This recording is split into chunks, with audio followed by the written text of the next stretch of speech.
కూటమి ప్రభుత్వంలో ఒక 10 మంది మంత్రుల పేర్లు వాళ్ళ శాఖలు ఆన్ ది స్పాట్ చెప్పండి చూద్దాం. ఇదేమి జనరల్ నాలెడ్జ్ టెస్ట్ కాదండి, కూటమి ప్రభుత్వం పనితీరును చూపించే లిట్మస్ టెస్ట్ అన్నమాట. ప్రజల మధ్య ఒక్కరు కనిపిస్తే ఒట్టు, ఎవరికి వారు ఎక్కడికక్కడ ముసుగేసుకుని బజ్జున్నట్టుంటది. అదేంటి మీడియాలో కనిపిస్తున్నారుగా, వార్తల్లో వస్తున్నారుగా? వస్తున్నారు. పార్టీ మీటింగుల్లో కనిపించడానికి ఎందుకు రారు? కనీసం అక్కడైనా కనిపించకపోతే కార్యకర్తలు ఉరికిచ్చి కొడతారు కదా, భయం కాబోలు. అయినా ఇక్కడ కనిపించాల్సింది ప్రజల మధ్య, కార్యకర్తల మధ్య కాదండి. పెన్షన్లు తీసేస్తుంటే దివ్యాంగులు రోడ్ల మీదకొచ్చి ధర్నాలు చేస్తున్నారు. ఒక్కరికైనా పట్టిందా ఈ విషయం? ఆంధ్రప్రదేశ్లో విలీనమైన మండలాల్లో బీభత్సమైన వరదలు, భారీ పంట నష్టం. అయ్యో అన్న మంత్రి ఒక్కరైనా ఉన్నారా? రొయ్యలపై ట్రంప్ టారిఫ్ల కారణంగా దాదాపు 40 లక్షల మంది రోడ్డున పడే పరిస్థితి. కాస్తైనా ఆ కంగారు కనిపిస్తుందా ఏ ఒక్క మంత్రికైనా? ఒక్కరు కనిపిస్తున్నారు, ఆయనే మంత్రి నారాయణ. రాష్ట్రానికి మున్సిపల్ శాఖ మంత్రి. అమరావతి గురించి తప్ప మరొక్క మాట రాదు ఆయన నోటి నుంచి అని పబ్లిక్ టాక్. రాష్ట్రం అంటే అమరావతి అన్నట్టుగా ఉంటాయి ఆయన మాటలు. బ్రీఫ్డ్ మీ అన్నట్టు ఒక బ్రీఫింగ్ మినిస్టర్ ఉన్నాడు.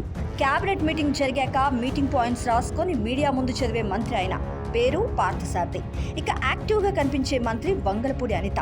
యాక్టివ్గా ఉన్నట్టు కనిపిస్తారంతే. ప్రజా ప్రయోజనార్థం మాట్లాడిన మాట ఒక్కటంటే ఒక్కటి కనిపిస్తే ఒట్టు. నన్ను మర్చిపోకండి, నేను మంత్రిని, నాది హోంశాఖ అని చెప్పుకోవడానికే తాపత్రయపడతారు తప్ప క్షేత్రస్థాయికి వెళ్లి ప్రజల కష్టాలు చూసింది లేదని ప్రతిపక్షం విమర్శలు చేస్తూనే ఉంది.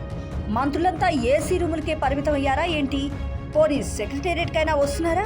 ఏమో, ఎవరు చూసొచ్చారు? సరే, సెక్రటేరియట్కే వెళ్తున్నారు అనుకుందాం. మరి ఫైళ్లు కదులుతున్నాయా? అదే జరిగితే మంత్రుల ర్యాంకులు బయట పెడతా, ఖబర్దార్ అంటూ ఎందుకు వార్నింగ్ ఇస్తారు? ఫైళ్లు కదలటం లేదు. కింది స్థాయిలో పని జరగనందుకే కదా ఆ హెచ్చరిక. మంత్రి పయ్యావుల కేసు సైతం 2 సార్లు ఆఖరి స్థానం దక్కించుకున్న వారని ఆ పార్టీ వారే చెప్తున్నారు. ఇదంతా కాదు, అసలు మంత్రివర్గంపై పట్టుందా సీఎం చంద్రబాబుకు? ఆయన మాత్రం ఏం చేస్తున్నారు?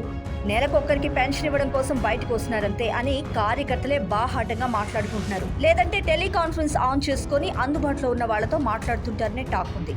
ఈ మధ్య ఫోటో సెషన్స్ కూడా బాగా ఎక్కువయ్యాయి అంటున్నారు. జనాన్ని బలవంతంగా పోగు చేయటం లేదనే మాటే గానీ చంద్రబాబు వస్తున్నప్పుడు ఆ చుట్టుపక్కల వాళ్ళని ఇళ్ల నుంచి కదలనివ్వడం లేదని తెగ చర్చించుకుంటున్నారు. కనీసం పనులకు కూడా వెళ్ళనివ్వకుండా ఆపేస్తున్నారని చెప్పుకుంటున్నారు. అయినా మంత్రులను అసలు క్షేత్రస్థాయిలో తిరగకుండా చేస్తున్నదే సీఎం అనే టాక్ కూడా ఉంది. మిషన్ అరుస్తుంది ఇక్కడ అన్నట్టు మీ పనితీరు నా కంప్యూటర్లోనే కనిపిస్తుంది అని గదమాయించేసరికి వాళ్ళు కూడా ఏదో చేస్తున్నట్టు కనిపిస్తున్నారట. మొత్తానికి అటు ప్రజల్లో కనిపించడం లేదు, ఇటు ఫైల్ క్లియరెన్స్ రూపంలోనూ పనితనం బయటపట్టలేదు. మరి ఏం చేస్తున్నట్టు ఈ మంత్రులు? ఇంతకీ deputy CM Pawan Kalyan rank ఎంతో ఈసారి?